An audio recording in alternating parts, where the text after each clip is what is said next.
headset ဟာ1884ခုနှစ်မှာ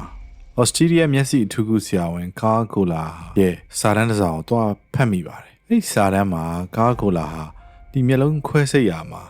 ထုံဈေးအဖြစ်အောင်မြင်စွာအသုံးပြုခဲ့တဲ့ကိုကိန်းဆိုတဲ့ဓာတ်ကိုစပြီးတော့ဖော်ပြထားတာပေါ့ဗျာ။အဲ့တော့ headset တို့ American ကအဖွဲ့တွေကလေဒီကိုကိန်းကိုဝန်တာရနဲ့စမ်းသပ်ကြတာပေါ့ဗျာ။ပြောရင်အဲ့ဒီကာလမှာမေဈေးတော့ပေါ်နေပြီပေါ့။မေဈေးမှာအီတာရှိမယ်ကလိုရိုဖောင်းရှိမယ်။ဒါပေမဲ့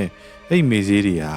မေဈေးပေးရတာလည်းကြာတယ်ပြီးကြရင်ပြန်နိုးလာတာလည်းကြာတယ်ဂျားထဲမှာလည်းအသက်အနေရရှိသေးတယ်ပြောရရင်အကြီးစားခွဲစိတ်မှုတွေလုပ်တဲ့အချိန်မှာမေဈေးပေးရတာပြဿနာမရှိပေမဲ့တမန်အလုံးအကျိတ်ဖုထိကလေးတွေကိုခွဲတဲ့အချိန်ကြာရင်တော့မေဈေးပေးရတာမတန်ဘူးပေါ့ဗျာအဲ့ဒီထက်ပိုပြီးတော့ထိရောက်ဖြစ်နိုင်မယ်ထုံဈေးလေးရှိရင်တော့ပိုကောင်းမှာပဲဆိုပြီးတော့ American ဖွဲ့တွေကလည်းဝန်တာအားရစမ်းသပ်ကြတာပေါ့ headset ရဲ့သူ့ရဲ့တပည့်တွေသူ့ရဲ့ခွဲစိတ်ဆရာဝန်လုပ်ဖို့ကိုင်ဘက်တွေဟာကိုကိန်းကိုနီးမျိုးစုံနဲ့စမ်းသပ်ကြတယ်သူတို့ရဲ့ရည်ရွယ်ချက်ကတော့ဗျာကိုကိန်းကိုခွဲမဲ့နေရပတ်ချထဲမှာထိုးလိုက်ရင်အဲ့ဒီပတ်ချထဲမှာရှိတဲ့အာယုံကြောလေးတွေကထုံထိုင်းသွားပြီးတော့ခွဲစိတ်တဲ့အချိန်မှာနာကျင်မှုကိုမသိတော့ဘူးပေါ့နော်ကိုကိန်းရဲ့ concentration ဆိုတဲ့ပြင်းအားပမာဏတွေကို short light တိုးလိုက်တွေလောက်ကြည့်ပြီးစမ်းသပ်ကြတာပေါ့တကယ်လဲကိုကိန်းဟာ